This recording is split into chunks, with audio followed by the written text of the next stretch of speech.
Hello दोस्तों, हमारे channel वादा हिंदी कहानियाँ में आपका स्वागत है। एक बंधन ऐसा भी के भाग 6 में हमने देखा कि निशा कोर्ट जाने के लिए तैयार हो जाती है।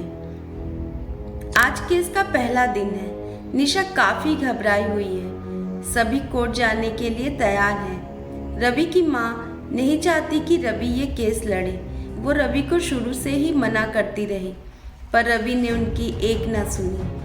सभी कोर्ट के लिए निकल जाते हैं। थोड़ी ही देर में सब कोर्ट पहुंच जाते हैं। कोर्ट पहुंचने पर निशा अपनी गाड़ी से नीचे उतरती ही नहीं। उसके कदम आगे ही नहीं बढ़ते। रवि उसे समझा बुझाकर किसी तरह कोर्ट के अंदर ले जाता है। कुछ ही देर में कोर्ट की कार्यवाही शुरू होती है। जब वो लड़के अंदर आते हैं तो निशा की सांसें मानो थम सी जाती हैं। वो रवि का हाथ कसकर पकड़ लेती है। वो उन लड़कों की तरफ देखती ही नहीं। कुछ ही देर में निशा को विटनेस बॉक्स में बुलाया जाता है। निशा उस वक्त बहुत डरी हुई रहती है। उसकी सांसें बहुत ही तेज चलने लगती हैं। वह अपने आप को संभाल नहीं पाती। रवि के समझाने पर वह किसी तरह अपने कदम आगे बढ़ाती है और विटनेस बॉक्स की तरफ बढ़ती है, पर अंदर ही अंदर वो बहुत ही घबराई हुई रहती है। उसे उन लड़कों की तरफ देखने से भी डर लगता है। जब उसे उन लड़कों की तरफ देखने को कहा जाता है तो उसका पूरा शरीर कांप उठता है। उनकी तरफ देखते ही उसे सब कुछ याद आने लगता है। उन्हें देखते ही वह डरकर कोर्ट से बाहर चली जाती है। रवि फौरन उसके पास जाता है। वो उसे संभालता है और समझाते हुए उसे अंदर चलने को कहता है, पर निशा अंदर वापस जाना नहीं चाहती।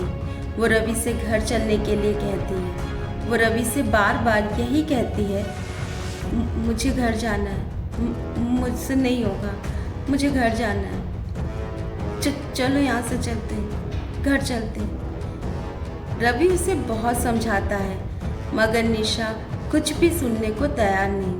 वो बस एक ही बात कहती है, मुझे घर जाना है, नहीं होगा मुझसे, मुझे घर जाना है। रवि के लाख समझाने के बावजूद भी निशा एक ही रट लगाए रहती है, मुझे घर जाना है। निशा की ये रट रवि को बहुत गुस्सा दिलाती है। वो उस पर झुंझलाने लगता है। तभी वहाँ अजय आता है। वो निशा को बहुत समझाता है। अजय की बातों से निशा शांत हो जाती है और वो कोर्ट के अंदर चली जाती है। वो बहुत ही हिम्मत के साथ उन लड़कों का सामना करती है, बल्कि वकील के सभी सवालों के जवाब भी देती है। वो अदालत में अपने साथ हुए उस हादसे के बारे में सब कुछ बताती है। उसके लिए ये सब बहुत मुश्किल होता है। निशा के लिए ये सब आसान नहीं होता। कोर्ट का पहला दिन तो गुजर गया, पर जैसे जैसे ये केस आगे बढ़ता गया, रवि की परेशानियां उतनी ही बढ़ती गईं। बहुत उतार चढ़ाव आए इस केस में। कभी केस का रुख इधर तो कभी उधर हो जाता। सच को झूठ और झूठ को सच बनाया जाता। इस बीच रवि को काफ़ी कुछ झेलना और सहना पड़ता है। ना तो कोई शर्म होती है और ना ही कोई लाज। बची कुची इज्जत भी नीलाम हो जाती है। पर वो दोनों हर जहर का घूंट पीते हैं। कोई इनके साथ होता तो कोई इनके खिलाफ। रवि इस केस को जीतने के लिए हर कोशिश करता, दिन रात एक कर देता है। यहाँ तक कि इस केस की वजह से उसे अपनी जान की भी जोखिम उठानी पड़ती है। रवि को हराने के लिए वह सभी उसे मारने की भी कोशिश करते हैं। कई बार रवि को मौत का सामना करना पड़ता है, पर रवि इन सब के बावजूद भी डटकर खड़ा रहता है।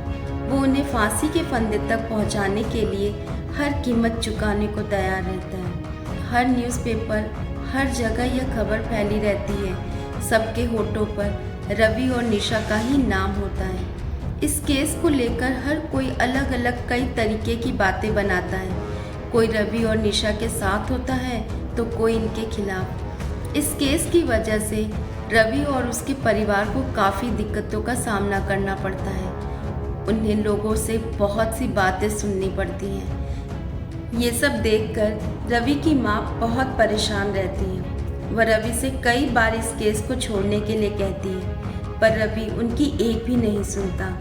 इस वजह से माँ रवि से बहुत नाराज रहती है। दूसरी तरफ रवि की बहन रिया को अपने कॉलेज में इस केस की वजह से काफ़ी कुछ सुनना पड़ता है। वह अपने दोस्तों से भी नज़रें नहीं मिला पाती। इस वजह से रिया अपने भाई और भाभी से बहुत नाराज़ रहती है। उसे अपनी इंसल्ट बर्दाश्त नहीं होती। उसे ऐसा लगता है कि उसके भाई भाभी की वजह से कॉलेज में उसकी काफ़ी इंसल्ट हुई है।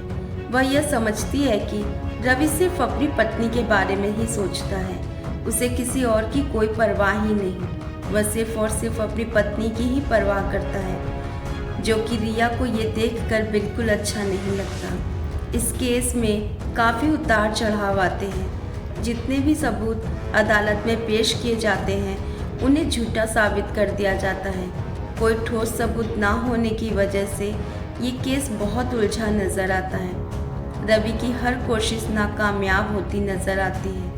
इस केस को लेकर रवि काफ़ी परेशान रहता है। उसे कुछ समझ नहीं आता कि वह अदालत में ऐसा कौन सा सबूत पेश करे जिससे यह साबित हो सके कि वो लड़के गुनहगार हैं। निशा को भी काफ़ी कुछ सुनना और सहना पड़ता है। वो वकीलों के सवालों के जवाब देते देते थक जाती है। हर रोज़ उसे अपनी इज्जत की धज्जियाँ उड़ते देखना पड़ता है। सच सामने ना आने की वजह से उसे हज़ारों लोगों की बातें सुननी पड़ती हैं। हर कोई उसे गलत नज़रिए से देखता है। उसे हर रोज़ सबकी कड़वी बातें सुननी पड़ती हैं और हर रोज़ दुनिया का सामना करना पड़ता है। अदालत और मीडिया वालों के हज़ारों सवाल उसे कचोटते हैं। हर रोज़ उसे शर्मसार होना पड़ता है। इन सब से परेशान होकर निशा बहुत हताश हो जाती है। फिर एक रोज़ वह रवि पर झुंझला उठती है। रवि को काफ़ी कुछ कह जाती है। वो कहती है, उन लड़कों ने तो जो भी किया एक बंद कमरे में किया, पर ये दुनिया, ये अदालत, इन सब ने तो खुलेआम हर रोज़ मेरी इज्जत लूटी है। इंसाफ दिलाने चले थे ना तुम? कहाँ है तुम्हारा इंसाफ? कहाँ है तुम्हारा कानून? सच कहा था तुमने कि उन्हें सजा दिलाने के लिए तुम कोई भी कीमत चुकाने को तैयार हो। इससे बड़ी कीमत और क्या चुकाओगे? तुमने सजा उन्हें नहीं, मुझे दी ये सजा। ऐसी बहुत सी बातें जो रवि को पूरी तरह से झकझोर देती हैं। निशा की बातें रवि को बहुत ठेस पहुंचाती हैं। रवि उसकी बातों को भूल नहीं पाता, पर फिर भी वह कमज़ोर नहीं पड़ता। वह अपनी पूरी ताकत लगा देता है उन्हें सज़ा दिलाने के लिए। जैसे ही इस केस का रुख रवि की तरफ होता है, तभी उन लड़कों के बाप एक नया खेल खेल देते हैं। रवि को एक फ़ोन आता है कि अगर तुम अपनी बहन की सलामती चाहते हो तो ये केस छोड़ दो, वरना तुम्हारी बहन के लिए अच्छा नहीं होगा। उस फ़ोन की वजह से रवि अपनी बहन रिया को लेकर काफ़ी परेशान रहता है। उसका सारा ध्यान उस केस की तरफ से हटकर अपनी बहन रिया की तरफ हो जाता है। उसे उसकी चिंता सताने लगती है। वह रिया को कॉलेज जाने से मना करता है, पर उसकी बहन उसकी बात नहीं सुनती, बल्कि वह रवि से बहस करने लगती है। रिया कहती है, क्या आपकी वजह से अब हम अपनी ज़िंदगी भी जीना छोड़ दें? क्या सांसें भी अब आपसे पूछ कर लेनी पड़ेंगी? और क्यों मानूं मैं आपकी बात? आपने माँ की बात मानी? वैसे भी आप दोनों की वजह से मेरी कॉलेज में बहुत इंसल्ट हो चुकी है। आप चाहे जो भी कहें, मैं कॉलेज जाऊंगी। मेरे एग्ज़ाम्स आ रहे हैं। आपको तो बस अपनी पत्नी की फिक्र है, हमारी फिक्र कहाँ? इतनी चिंता मत कीजिए मेरी, मैं अपना ख्याल रखना जानती हूँ। रिया रवि से बहुत कुछ कहती है और फिर वहाँ से चली जाती है। रिया की बातों से रवि को बहुत तकलीफ़ होती है, पर वह अपनी बहन की नाराज़गी को समझता है। उसे हर पल अपनी बहन की चिंता सताती रहती है। उसके लिए हर पल अपनी बहन पर नज़र रखना मुमकिन नहीं होता। एक तरफ एक बहन अपने भाई से नाराज़ रहती है, तो दूसरी तरफ एक माँ अपने बेटे से। रवि की माँ रवि से बहुत नाराज़ रहती है। उसके लाख मना करने के बाद भी रवि ने उनकी एक न सुनी। माँ को अपने घर की इज्जत की नीलामी देख बहुत तकलीफ होती है और दूसरी तरफ उन्हें अपनी बेटी की फिक्र भी सताती है। रिया की शादी कैसे होगी, कौन थामेगा उसका हाथ। रवि एक तरफ अपने उलझे हुए केस को लेकर परेशान रहता है तो दूसरी तरफ अपनों की नाराज़गी उसे कचोटती है। माँ का गुस्सा, रिया की नाराज़गी और निशा के वो कड़वे शब्द, ये सब रवि के दिल पर मानो तीर की तरह चुभ रहे हों। पर रवि अपनों की नाराज़गी को समझता है। ऐसा नहीं है कि उसे अपनों की कोई फिक्र नहीं हो। उसे हमेशा यह डर सताता रहता है कि कहीं उसकी वजह से उसके अपनों को कोई नुकसान न पहुँचे, उसके अपनों पर कोई आँच ना आए। पर वह अब इतना आगे आ चुका है कि अब वह अपने कदम पीछे नहीं ले सकता। कभी कभी रवि को लगता है कि कहीं उसने कोई गलत फैसला तो नहीं ले लिया, कहीं उसकी एक गलती की वजह से उसके अपनों को कोई खामियाजा न भुगतना पड़ जाए, कहीं मेरे अपने मुझसे पीछे न छूट जाए। यह सोच सोच कर रवि काफ़ी हताश हो जाता है। उसका दिमाग चलना बंद कर देता है। उसे कुछ समझ ही नहीं आता कि वह क्या करे। उसके अंदर कई सवाल उमड़ते रहते हैं। वह हर तरफ से हताश नजर आता है। अगर कोई उसे समझता है तो वो उसकी भाभी रवि को और उसकी परेशानियों को बहुत अच्छे से समझती है। एक रात रवि को नींद नहीं आती और वह अपने गार्डन में टहलता रहता है। तभी उसकी भाभी उसे वहाँ देख लेती है और वह रवि के पास जाती है, उसे हिम्मत और हौसला देती है, उसकी उलझनों को थोड़ा कम करती है, उसे सही राह दिखाती है, रवि को आगे बढ़ने के लिए कहती है। वह कहती है, अब पीछे मुड़कर देखने का वक्त नहीं है। तू जिस राह पर चल पड़ा है अब उसकी मंजिल की तरफ ध्यान दे। समय आने पर सब ठीक हो जाएगा। मैं जानती हूँ कि अभी तुझसे सब नाराज़ हैं, पर एक वक्त ऐसा भी आएगा जब ये सब तुझे समझेंगे। मैं जानती हूँ कि तू सब ठीक कर देगा। तेरे हर फैसले में मैं तेरे साथ हूँ। इस वक्त तुझे अपने उस फैसले के बारे में सोचना चाहिए।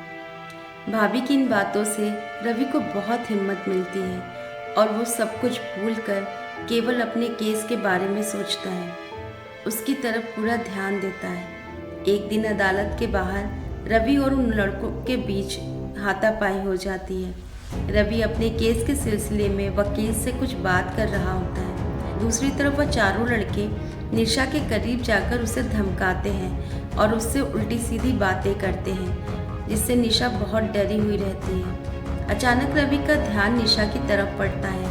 वो उन चारों लड़कों को उसके करीब देखकर बौखला जाता है। वह तुरंत उस तरफ जाता है और उन लड़कों से उसकी हाथापाई हो जाती है।